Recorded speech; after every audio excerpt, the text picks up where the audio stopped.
নমস্কাৰ আপোনালোক সকলোকে পৰবৈনলৈ পুনৰবাৰ স্বাগতম জনাইছোঁ। আজি আমি আলোচনা কৰিব ওলাইছোঁ ৰিজনিঙৰ যিটো আমাৰ সিৰিজ পাৰ্ট চলি আছে, সিৰিজৰ যিটো 3 নম্বৰ টপিক সেইটো হৈছে এলফা নিউমাৰিক সিৰিজ।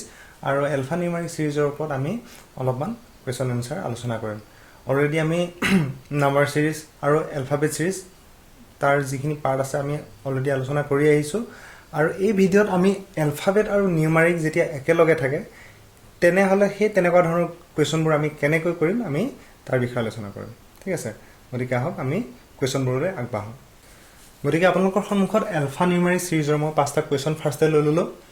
আপোনালোকে ইয়াক এটা ভিডিঅ'টো পজ কৰি লওক আৰু স্ক্ৰীনশ্বট লৈ পেলাই নিজাববীয়াকৈ চেষ্টা কৰক কুৱেশ্যনখিনি, আৰু তাৰপিছত আমি আলোচনা কৰিম। ঠিক আছে, আহক আমি আলোচনা কৰোঁ।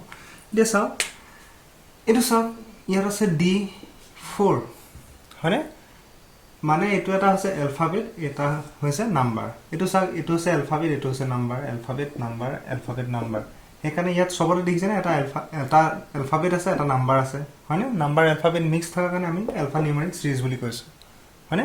এতিয়া চাওক কেনেকৈ আগবাঢ়িছে। D4 মানে অলৰেডি আমি গম পাইছোঁ যে ডি আৰু ইয়াৰ স্থানটো দি থোৱা আছে। ডি কিমান নম্বৰ স্থানত আছে? 4। এফ কিমান নম্বৰ স্থানত আছে? 6। এইচ কিমান নম্বৰ স্থানত আছে? 8। যে কিমান নম্বৰ স্থানত আছে? 10 হয়নে? গতিকে নেক্সটটো কি হ'ব? গতিকে আমি গম পালোঁ যে 4, 6 মানে +2কে আগবাঢ়ি আছে নে? +2 হয়নে? নেক্সট আহিব +2। গতিকে 10 লগত 2 যোগ কৰিলে আমি পাম 12, আৰু 12ত কি আছে? L। গতিকে আমাৰ যিটো সিৰিজ আহিব L12 হয়নে? গতিকে নেক্সটলৈ আহক, চাওঁ। নেক্সটত আছে চাওক 2B 4C 8E 14H। এতিয়া শুনক, ইয়াৰ কথাটো এনেকুৱা নহয় যে ইয়াৰ সৈতে এইটো একে মিলিয়ে থাকিব, তেনেকুৱা নহয়। ইও এটা বেলেগ এটা ফৰ্মেটত আগবাঢ়ি থাকিব পাৰে আৰু ইও এটা বেলেগ এটা মানে হিচাপত আগবাঢ়ি থাকিব পাৰে। গতিকে আমি দুইটাই আমি কনচিডাৰ কৰি চাব লাগিব কেনেকুৱা কি হয়। এতিয়া চাওক, 2ৰ পৰা 4 বাঢ়িছে +2, 4ৰ পৰা 8 বাঢ়িল হৈছেনে? কিমান আহিলে চাওক? +4 হয়নে? 4 4 8, এইটো কিমান হ'ল? +6 হ'ল হয়নে? গতিকে 2 4 6, নেক্সটটো কিমান হ'ব? 8 হয়নে? 2 4 6 8 হয়নে? বাঢ়ি গৈছে, 2কে বাঢ়ি গৈছে। গতিকে 14 লগত যেতিয়া আমি 8 এটা যোগ কৰিম আমি পাম 22, 22 হয়নে? এতিয়া সেইটো হৈছে আমি 22টো পালোঁ। তাৰ লগৰ এতিয়া এলফাবেটটো কি হ'ব? আমি এলফাবেটটো চেক কৰিম। এলফাবেটটো হ'ব, বিৰ পজিশ্যনটো চাওঁ। বি আছে, বিৰ পজিশ্যন আছে 2, চি পজিশ্যন আছে 3, ই পজিশ্যন আছে 5, এইচৰ পজিশ্যন হৈছে 8। গতিকে এইটো চাওকচোন কেনেকৈ আগবাঢ়িছে। 2 + 3 1 হয়নে? 2 + 1 = 3 হ'ল, মানে +1 হৈছে। 3ৰ পৰা 5লৈ হওঁতে +2 হৈছে। 5ৰ পৰা 8লৈ যাওঁতে +3 হৈছে, মানে এটাত +1, এটাত +2, এটাত +3, নেক্সটটো হ'ব +4। গতিকে 8ৰ লগত 4 থাকিলে কিমান হ'ব? 12 হয়নে? গতিকে আমাৰ এই যিটো এলফাবেটৰ যিটো লেটাৰটো 12 নম্বৰত যিটো আছে সেইটো হ'ব। গতিকে 12 নম্বৰত আছে আমাৰ কিমান? L। গতিকে প্ৰথমে আমি নাম্বাৰটো লিখি ল'লোঁ। নাম্বাৰটো হৈছে 22 আৰু এলফাবেটটো হৈছে এইটো কি বুলি কয়? লেটাৰটো হৈছে L, 22L। ঠিক আছে, নেক্সটলৈ আগবাঢ়োঁ। 3F 6G 11I 18L। এতিয়া আমি চাওঁ আকৌ পুনৰবাৰ। 3ৰ পৰা 6 হৈছে, কিমান হ'ল? +3। 6ৰ পৰা 11 হ'ল +5। 11ৰ পৰা 18 হ'ল +7। মানে যিবোৰ অযুগ্ম সংখ্যা আছে, অযুগ্ম সংখ্যাবোৰত +2কে বাঢ়ি আছে হয়নে? গতিকে এইটো কিমান হ'ব চাওকচোন। এবাৰ হ'ল 3 আকৌ মানে +2 এটা লাগি গ'ল হয়নে? +3 +5 2কে আগবাঢ়ি আছে। গতিকে 7ৰ লগত আকৌ যদি আমি তেনেকৈ 2 এটা আগবাঢ়োঁ +9 হ'ব হয়নে? গতিকে 3 6 11 18 আৰু 18ৰ লগত যেতিয়া 9 লগ লাগিব, 18ৰ লগত 9 লগ লাগিলে আমি কিমান পাম? 9 × 17 27 হয়নে? আৰু এফালে চাওক FGIL। এতিয়া এফৰ নম্বৰ কিমান? 6, জি নম্বৰ কিমান? 7, আই নম্বৰ কিমান? 9, এলৰ নম্বৰ কিমান? 12। এতিয়া চাওক কেনেকৈ আগবাঢ়িছে। 6ৰ পৰা 7 +1, 7ৰ পৰা 9 +2, 9ৰ পৰা 12 +3, +1 +2 +3, নেক্সট আহিব +4 হয়নে? গতিকে 12 ৰ লগত 4 লগ লাগিলে আহিব 16 গতিকে 16ত কি আছে পি ও পি হয়নে 15 16 16 গতিকে 16 নম্বৰ আছে আমাৰ কি পালো পি হয়নে গতিকে আমাৰ যেটো आंसर থাকিব 27 পি হৈছে নেক্সট চাও আমি W144 নেক্সট আছে question mark S100 Q81 O64 এসা ইয়াতে যেহেতু 2 নম্বৰতে কোৱেশ্চন মাৰ্কটো দি দিলে গতিকে আমি এফালৰ পৰা আহি পেলে চাম নাম্বাৰবোৰ দেখিটো লাগিছে যে এবোৰ কিহৰ সংখ্যা এবিলাক স্কয়াৰ নাম্বাৰ হয়নে গতিকে এটো কিহৰ স্কয়াৰ নাম্বাৰ এটো হৈছে 8 স্কয়াৰ হয়নে এটো হৈছে 9 স্কয়াৰ এটো হৈছে 10 স্কয়াৰ হয়নে এটো তেনে কি হ'ব 8 9 10 এটো হ'ব 11 স্কয়াৰ নাম্বাৰ গতিকে ইয়াত এটো 12 আছে না 12 স্কয়াৰ 144 গতিকে আগত যেটো সংখ্যা আছে হেতু সৰি লেটাৰ আছে হেতুটো আমি চামে কিন্তু ইয়াত যেটো সংখ্যা আছে আমি গম পালো 11 স্কয়াৰ মিন্স 121 আহিব মানে এতিয়া আমি আহো লেটাৰটো কিনো আছে চাও ও আছে কিমান নম্বৰ 15 নম্বৰ কিউ আছে 17 নম্বৰ এস আছে 19 নম্বৰ চাও 15 পৰা 17 লে কিমান হল +2 15 2 17 17 পৰা 19 লে কিমান হল +2 17 2 19 19 পৰা +2 আহিব 19 2 কিমান আহিব 21 গতিকে 21 ত কি আছে 21 ত আছে ইউ হয়নে ইউ গতিকে আমাৰ যেটো आंसर আহিব ইউ 121 নেক্সট চাও 2a 9b 6c 13d এতিয়া আমি ইহতক আমি চাই লওঁ কেনেকৈ আছে a টো আছে 1 নম্বৰত b টো আছে 2 নম্বৰত c টো আছে 3 নম্বৰত d টো আছে 4 নম্বৰত গতিকে এতিয়া চাওক প্ৰথমে এটা নাম্বাৰ আছে তাৰ পিছত আছে আকৌ লেটাৰ নাম্বাৰ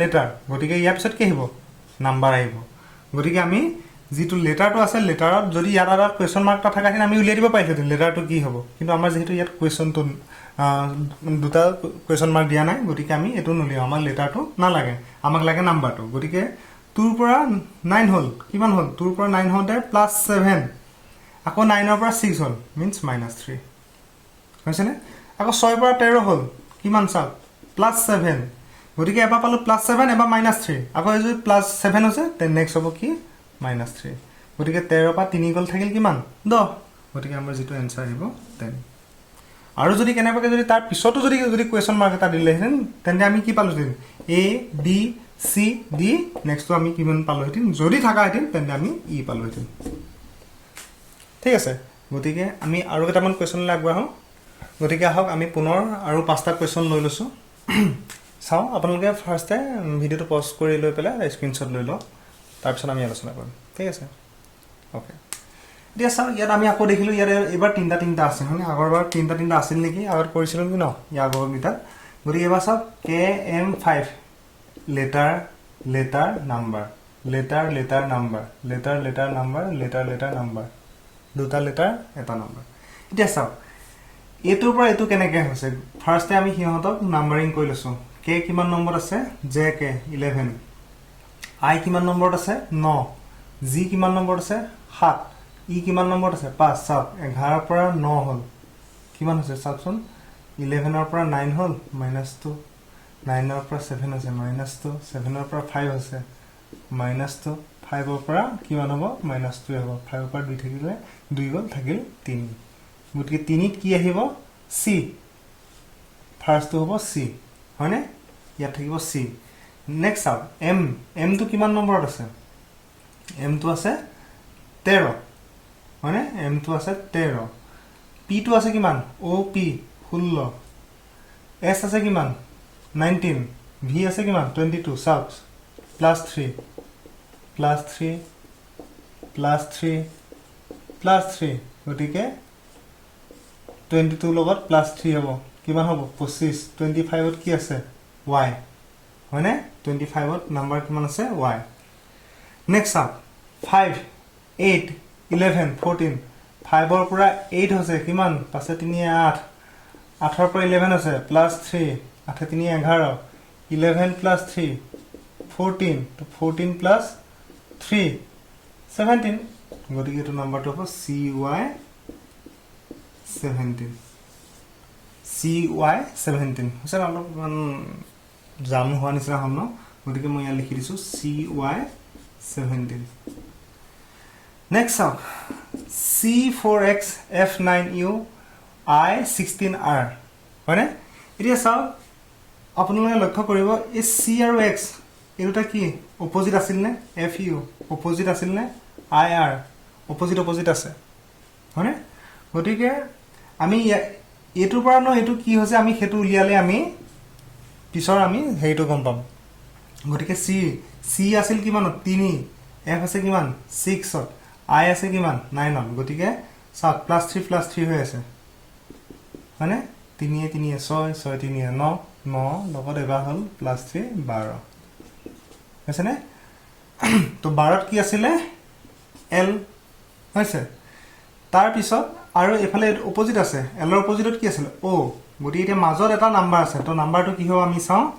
যে 4 9 16 গম পালো এবিলাক স্কয়াৰৰ নাম্বাৰ 4 টো হৈছে 2 স্কয়াৰ 9 টো হৈছে 3 স্কয়াৰ আৰু 16 টো হৈছে 4 স্কয়াৰ গতিকে 2 স্কয়াৰ 3 স্কয়াৰ 4 স্কয়াৰ নেক্সট হ'ব 5 স্কয়াৰ means 25 গতিকে L25 O ঠিক আছে L25 O নেক্সট তো চাও 2Z5 7Y7 14X9 23W11 এতিয়া চাও 2 ৰ পৰা 7 কেনেকৈ আছে 2 এ পাছে 7 হয়নে ইয়াত চাও 7 এ 14 তাৰ পিছত চাও +9 14 নহয় 23 +5 +7 +9 মানে 2 2 কে বাহি আছে নে আগবাহি +5 ৰ লগত প্লাস এইটো 5 ৰ লগত কিমান আছে 2 যোগ হৈ পেলা 7 আছে তাৰ পিছত আকৌ +9 হল তাৰ পিছত আহিব +11 গতিকে 23 লগত যদি আমি 11 যদি কওঁ কিমান পাম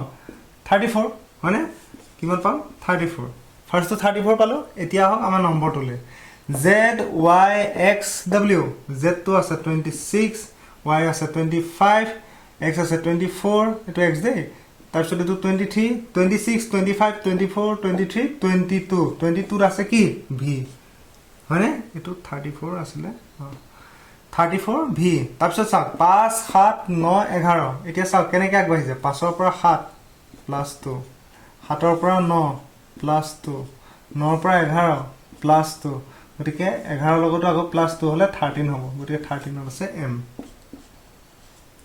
হৈছে 34 VM next চাওক N5V K70 question mark আছে E14P D19N নাম্বাৰিং কৰো N14 JK 11 question mark আছে E আছে 5 নম্বৰত B আছে 2 নম্বৰত চাওকচোন 14 ৰ পৰা 11 হল -3 11 ৰ পৰা কি আহিব যদিকে আৰু এইটো চাইলম কিমান আহিব -3 গতিকে নিশ্চয় ইয়াৰ পৰা ইয়ালে ইয়াত যেটো আহিব এটো -3 হ'ব গতিকে 11 পৰা যদি 3 যায় কিমান পাম 8 পাম হয়নে 8 হয়নে আৰু 8 ৰ পৰা এফালেও তেতিয়া -3 হ'ব 5 আছে হয়নে यस গতিকে এটো 8 ত 8 নম্বৰত কি আছে 8 আছে হয়নে 8 আছে গতিকে আমি ফাৰ্স্টে যেটো পাম হেটো হৈছে 8 নেক্সট 5 7 এটো কি আছে কোৱেশ্চন মাৰ্ক এটা আছে তাৰপিছত 14 19 এতিয়া চাওক 5 ৰ পৰা 7 গল +2 7 ৰ পৰা এটো নাজানো কিন্তু আমি পিছতো চাই লওঁ 14 ৰ পৰা 19 কিমান হল আপোনাৰ প্লাস কিমান হল 5 +5 হয়নে +2 হৈছে তেন্তে এটো হ'ব +3 নেক্সট হ'ব তেতিয়া এটো +4 গতিকে এটো 7 ৰ লগত 3 যদি প্লাস কৰি দিও কিমান হ'ব 10 আৰু 10 ৰ লগত যদি 4 প্লাস কৰি দিও এটো আহিলে 14 হয়নে গতিকে আমি আকৌ কৈ দিছো যে 7 5 2 7 7 3 10 এটো 10 আহিব তো মাজত আহিল 10 তাৰ পিছত আহক চাও V টো কিমান নম্বৰ আছে 22 T আছে 20 P আছে 16 N আছে 14 গতিকে চাও ইয়াত ডিফাৰেন্স 2 2 আছে -2 গতিকে এটোটো আহিব -2 T পৰা মানে 20 ৰ পৰা 2 গলে থাকিব কিমান 18 18ত কিমান আছে R গতিকে ইয়াত আহিব R মানে যদি 18ত R আহে তেতিয়া আকৌ এটো আহিল 18 ৰ পৰা আকৌ মাইনাস যদি 2 লগাই দিও আমি কিমান আহিব 16 আহিব হয়নে আৰু 16 আকৌ এটো -2 14 হৈছে গতিকে আমাৰ आंसर কিমান পাম H 10R. Next to solve. Q1F S2E U6D W21C. It is a Q number has a 17 Q2, S2 has a 19, U2 has a 21, W2 has a 23. What is a kiman plus 2, plus 2, plus 2. Next to I okay, plus 2, 23 logot. 2 lagila hile kiman 25. 25 पर किमान से y first to palo y next আছে সব 1 2 6 21 তাৰপিছত আমি এটা সব এটো কেনেকৈ আছে 1 ৰ পৰা 2 কেনেকৈ হৈছে আৰু 2 ৰ পৰা 6 কেনেকৈ হৈছে চাকচোন নাম্বাৰ বিলাক বৰ মানে বেছিকে জাম্পিং হৈছে 1 ৰ পৰা প্ৰথমে 2 হল অলপ শৰ্টকে আহিছে মানে এটাহে হৈছে তাৰপিছত আহিল 6 অলপ বেছি ডিফাৰেন্স আছে 6 ৰ পৰা 21 বহুত ডিফাৰেন্স আছে গতিকে আমি ইয়াৰ এটা প্যাটাৰ্ন লগাই চাব পাৰো প্যাটাৰ্নটো হ'ব 1 into 1 plus 1 2 into 3 2 into 2 plus 2 okay etu formula raise sao 1 opra 2 2 keneke hoise 1 opra 2 2 hoise 1 into 1 plus 1 lehijane etu mane 1 * 1 plus 1 mane 2 tar bisot sao 2 opra 6 keneke hoise mo upori dekha diso 2 into 2 e 2 logot into 2 koilo kiman hol 2 2 4 plus 2 6 6 over 21 কেনে আছে সব 6 এটো into 3 আছে সব into 3 plus 6 3 গুণ 18 18 লগত 3 এটা যোগ কৰি দিলো কিমান হল 21 সাবসন into 1 plus 1 into 2 plus 2 into 3 plus 3 next আহিব into 4 plus 4 গটিকে 21 ৰ লগত যদি আমি যদি 4 আমি যদি কৰো পাম আমি কিমান 84 হয়নে 84 ৰ লগত যদি প্লাস 4 কৰো আহিব 88 গটিকে এটো পাম আমাৰ 88 আছে আৰু যেটো f আছে এটো কি আছে f e d c এটো উল্টাকে আহি আছে সব c d e f এটো c এটো আহিব কি b আহিব হয়নে গটিকে আমাৰ আনসাৰটো পাম y 88 b কিমান পালো y 88 b ঠিক আছে গটিকে আজিলে আমি 10টা কোৱেশ্চন কৰিলো গতিকে আজি থাকক আৰু আলফা নিউমেৰিক সিৰিজৰ যিখিনি কোৱেশ্চন আছে আমি আলোচনা কৰি দিলো গতিকে যদি আপোনালোকৰ যদি প্ৰয়োজন হয় তেন্তে কমেন্ট সেকশনত জনাব আৰু আমি অলপ ডিপ লেভেলত আমি কৰিব চেষ্টা কৰিম তো আজিলে ইমানতে থাকক ধন্যবাদ